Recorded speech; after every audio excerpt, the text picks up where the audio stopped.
Hello दोस्तों, आप सभी का स्वागत है फिर से अपने यूट्यूब चैनल एनएमसी एकेडमी में। आप लोगों को मैं आज पार्ट 4 देने जा रहा हूँ बेसिक इंग्लिश का।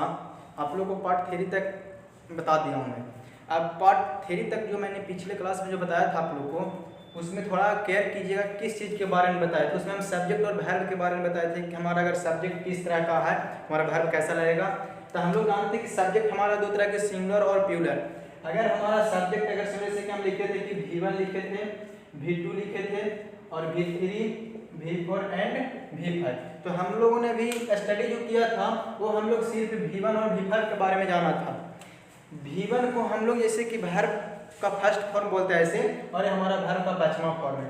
तो इसमें हम एक चीज आप लोग को बार बताए थे कि जो हमारा V1 होता है उसको देखिए हम लिखते हैं साइड में। जो हमारा V1 होता है उसको हम लोग क्या बोलते थे, सिंगुलर था क्या प्लूरल था। हमारा वर्ब जो फर्स्ट फॉर्म, जो हमारा वर्ब जो होता है नॉर्मल फॉर्म, वो क्या होता है हमारा, वो प्लूरल होता है। और हमारा वर्ब सिंगुलर कब बनता है, यानी V5। हम बता चुके थे, उसमें नहीं समझ में आता होगा तो वीडियो देख लीजिएगा फिर से। तो V5 को हम लोग क्या बोलते थे, हम लोग उसको सिंगुलर बोलते थे। तो इसी चीज पर हम लोग का चर्चा चल रहा था आगे। तो आगे आप लोग बढ़िएगा, थोड़ा देखिएगा। जैसे कि मैं स्ट्रक्चर लिखता हूँ कि subject plus V1 plus object, ठीक है। एक स्ट्रक्चर में लिखता हूँ कि subject plus V5 plus object. अब देखिए हमने दो स्ट्रक्चर लिखा है, एक लिखा subject plus V1 plus object, एक लिखा subject plus V5 plus object. इसी दोनों को मिलाकर, ये दोनों जो हमारा स्ट्रक्चर है, इस दोनों को मिलाकर हम क्या लिख सकते हैं, सब्जेक्ट प्लस V1 या V5 प्लस अदर वर्ड जो हमारा होता है उसको हम लोग लिख दिए यहाँ पे। थोड़ा ध्यान दीजिएगा। अब यहाँ पे जैसे कि लिए कि सब्जेक्ट प्लस V1 या V5 प्लस ऑब्जेक्ट। जब हमारा सब्जेक्ट अगर सिंगुलर होता है, क्या सब्जेक्ट हमारा अगर प्लूरल होता है तो हमारा वर्ब भी क्या लगेगा, प्लूरल होगा। अगर हमारा सब्जेक्ट हमारा सिंगुलर है तो वर्ब भी हमारा क्या लेगा, अगर हमारा सब्जेक्ट सिंगुलर है तो हमारा वर्ब भी क्या होगा, हमारा वर्ब भी सिंगुलर लेगा। तो हम लोग जानते थे कि वर्ब को हम लोग सिंगुलर कैसे बनाते थे और सब्जेक्ट को हम लोग प्लूरल या सिंगुलर हमारा कैसे होता बताया थे पिछले क्लास में, देख लीजिएगा। तो हम लोग चलते हैं जैसे कि अगले कॉन्सेप्ट की ओर। जैसे कि हमारा अगला कॉन्सेप्ट है, यहाँ पे देखिए हम आप लोग को स्ट्रक्चर निकालने का विधि बता रहे हैं कि स्ट्रक्चर हम लोग कैसे निकालते हैं। स्ट्रक्चर मैंने यहाँ पे निकाला कि सब्जेक्ट V1 या V5 प्लस अदर वर्ड। अब यहाँ सब लोग कुछ भी ऐसे कि वह हंसता है, वह हंसता है, तो उसको हम बनाए तो क्या बनाएंगे, वह हंसता हमारा सिंगुलर, तो वर्ब हमारा क्या सिंगुलर, सी लाफ्स। जैसे मैं खाता हूँ, आई ईट, हमारा मतलब कि सब्जेक्ट हमारा क्या हो गया, सब्जेक्ट प्लूरल, तो वर्ब भी हमारा प्लूरल हो गया। इस तरीके का कॉन्सेप्ट मैंने बता रहा। जैसे कि मैं पढ़ता हूँ, मैं किताब पढ़ता हूँ, वह खेलती है। जैसे कि हमारा और अगर अलग कॉन्सेप्ट जो हमारा आता है, अगर है कि मैं पढ़ना जानता हूँ, मैं खेलना जानता हूँ, मैं खेलना चाहता हूँ, अगर इस तरीके का सेंस हमारा आता है तो देखिएगा आगे थोड़ा ये हम बता रहे हैं। जैसे कितना तो आप लोग बना लीजिएगा। जैसे मैं हंसता हूँ तो आप लोग पता हो कि आई लव, वह खेलती है, सी प्लेज। तो अगर हम बताएं कि जैसे मैं दिया एग्जांपल कि वह पढ़ना जानती है, वह पढ़ना जानती है, मैं लिखा। इसको आप लोग कैसे बनाया गया, सबसे पहले हमारा सब्जेक्ट लिखेंगे यहाँ पे कि सी। अब यहाँ पे हमारा जानना का सेंस है, तो हम लोग कैसे बनाएंगे, इसको बनाने के लिए हम लोग स्ट्रक्चर लिखते हैं। जैसे कि हम तो बनाते के लिए यहाँ पे देखिए लिखे हैं कि सी नोज टू रीड। अब यहाँ पे हमने लिखा कि सी नोज हाउ टू रीड। अब यहाँ पे ध्यान दीजिएगा कि हमने इसका दो बनाया है इंग्लिश। जैसे वह पढ़ना जानती है, इसका ट्रांसलेट मैंने दो सेंटेंस में किया। पहला है सी नोज टू रीड, फिर है सी नोज हाउ टू रीड। अब यहाँ पे आप लोग बताइए कि इसमें सही कौन है, ये सही है कि ये सही है। चलिए मैं बताता हूँ। हमारा ये जो फर्स्ट लिखा हुआ ये गलत है, ये हमारा सही है। अब ये कैसे सही होता है इसके बारे में मैं आप लोग को स्ट्रक्चर के माध्यम से समझाता हूँ। जैसे हमारा स्ट्रक्चर, इसमें हमारा किसी सेंस में अगर जानना या चाहना का अर्थ निकले, अगर किसी सेंटेंस में हमारा जानना या चाहना का अर्थ निकलता हो तो उस सेंटेंस को हम लोग कैसे इंग्लिश में ट्रांसलेट करते हैं, तो आप लोग देखिएगा। हम लोग तो सबसे पहले उसमें सब्जेक्ट लिखते हैं। हम लोग को पता है कि जानना का मीनिंग जो हमारा होता है नो होता है। स्ट्रक्चर तो हमारा मेनली होता है, देखिएगा V1 या V5 प्लस क्या होता है हमारा भाई, ऑब्जेक्ट होता है, मेनली रूप से हमारा स्ट्रक्चर होता है। तो हम लोग यहाँ पे नो के मतलब जानना होता है हमारा, और वांट के मतलब क्या होता है चाहना होता है। ये दो चीज के बारे में बोले कि अगर चाहना या जानना का अगर सेंस निकलता हो तो कैसे बनाएंगे। तो हमने तो सब्जेक्ट लिखा, सब्जेक्ट के बाद हम लोग माना कि लिखे कि नो, तो नो हमारा देखिए नो हमारा क्या हो गया V1, तो V5 भी हमारा चलेगा इसमें, तो नो का V5 क्या हो जाएगा नो जो हो जाएगा। हम आगे लिखते हैं कि वांट, क्या लिखें वांट लिखते हैं, तो वांट में फिर हमारा एस लगाते हैं तो हमारा क्या बनेगा वांट्स। यानी देखिए सब्जेक्ट प्लस V1 या V5 आ रहा है, सब्जेक्ट प्लस V1 या V5 मतलब यहाँ पे देते हैं प्लस, सब्जेक्ट प्लस V1 या V5, यहाँ पे सब्जेक्ट प्लस V1 या V5 मतलब कि V1 में बोले थे कि S या ES को ऐड करें तो हमारा क्या बनता है V5। देखिए यहाँ पे ये हो गया V1 और ये हमारा हो गया V5। उसके बाद अगर हमारा नो रहे या नोज रहे तो हम लोग क्या लगाते हैं, और हमारा वांट या वांट्स रहे तो हम लोग क्या लगाते हैं। देखिए अगर नो के मतलब होता है जैसे हम बोले कि तुम अंग्रेजी बोलना जानते हो, तुम अंग्रेजी बोलना जानते हो, और एक बोले कि तुम अंग्रेजी बोलना चाहते हो। अभी दोनों में अंदर जिस जानते हैं निपुणता, निपुणता का मतलब कैसे बोला जाता है मैं जानता हूँ, कि अंग्रेजी कैसे बोला जाता है मैं जानता हूँ, और बोलना चाहता हूँ इसमें अभाव, मतलब बोलना चाहते लेकिन आ नहीं रहा, मतलब इसमें हमारा अभाव, जिसमें हमारा निपुणता जिसको कैसे बोला तो उसके बारे में हम जानते हैं, तो वहां पे लगाते हैं हम लोग हाउ टू, क्या देंगे हाउ टू का प्रयोग करते हैं। उसके बाद वर्ब का फर्स्ट फॉर्म देंगे और उसके बाद हमारा क्या आएगा ऑब्जेक्ट यानी अदर वर्ड जो हमारा होगा उसमें।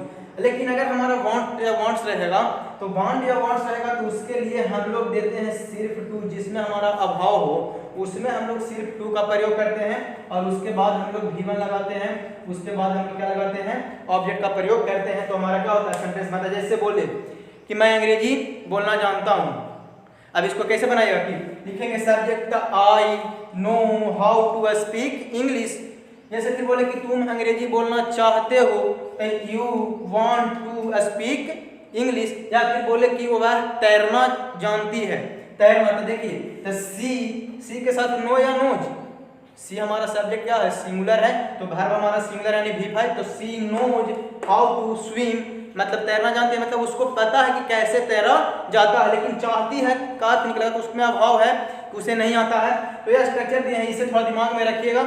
और सारा इस पर जैसे कि बहुत सारा वर्ड कोई भी बोले आपको ट्रांसलेट करने के लिए, से बोले कि वह पढ़ना जानता हो, वह लिखना जानता हो, वह खेलना चाहता है, वह जाना चाहता है, इस तरीके का सेंस रहेगा तो आप लोग क्या कीजिएगा इस स्ट्रक्चर से बनाइएगा। अगर फिर हम और आगे की ओर चलते हैं, यहाँ हो गया, अब आगे की ओर चलते हैं। इसमें थोड़ा ध्यान दीजिएगा, देखिए यहाँ पे सब्जेक्ट लिखे हैं हमारा, इसमें V1 और V5 भी हमारा है, ठीक है, कि नो को हम लोग V1 बोलेंगे, नोज को हम लोग V5, मतलब वही कि हमारा अगर सब्जेक्ट हमारा प्लूरल है तो वर्ब भी हमारा प्लूरल लगेगा, अगर हमारा सब्जेक्ट सिंगुलर है तो हमारा वर्ब भी सिंगुलर ही लगेगा। अब इसके बाद हम लोग आगे क्यों चलते हैं, जैसे कि अगर हमारा स्ट्रक्चर है कि लिखता हूं यहाँ पे कि सब्जेक्ट प्लस डू या does plus V1 plus object, क्या लिखें यहाँ पे लिखे कि सब्जेक्ट प्लस डू या does plus V1 plus object. अब आपको बताइए हम एक लिखे मतलब स्ट्रक्चर, अब यहाँ पे जो हम स्ट्रक्चर लिखे हैं आपको तो इसमें पता होगा कि हमारा कैसा स्ट्रक्चर है। इसमें आप लोग को लग रहा हो कि नोट नहीं लगाए कि हमारा ये प्रेजेंट इंडेफिनिट हम नहीं पढ़ा रहे हैं, ये हमारा बेसिक कॉन्सेप्ट दे रहा है। इसमें सोचा है कि डू या डज के बाद तो नोट लगता था, तो हम प्रेजेंट इंडेफिनिट नहीं पढ़ा रहे, हम स्ट्रक्चर कैसे निकाला, कैसे किसी भी ट्रांसलेशन को हम लोग बड़े ट्रांसलेशन वाले छोटे अनुवाद उसको कैसे इंग्लिश में करते हैं। जैसे यहाँ पे लिखे डू या डज, देखिए अब डू हमारा है, इसको V1 मानिएगा, और हमारा V1, देखिए अब ये चीज हमारा जो काम कर रहे हैं, हम कहें कि यहाँ पे V1 दिए हैं और यहाँ पे V1 V5 माने के, देखिए ये जो हमारा काम कर रहा है ये हमारा एक्जुलरी वर्ब के रूप में काम करता है, समझे, ये हमारा एक्जुलरी वर्ब के रूप में काम कर रहा है। इसका अर्थ निकलता है, इसका अर्थ क्या निकलता है, तो हूँ, तो है। जैसे मैं बोला मैं पढ़ता तो ही, मैं पढ़ता तो हूँ, मैं पढ़ता तो हूँ, अगर इस तरीके का रहे कि मैं पढ़ता तो हूँ, आप लोग ऐसा प्रश्न बनाए हैं भी, आप लोग बनाए कि मैं पढ़ता हूँ, लेकिन मैं पढ़ता तो हूँ बनाए हैं।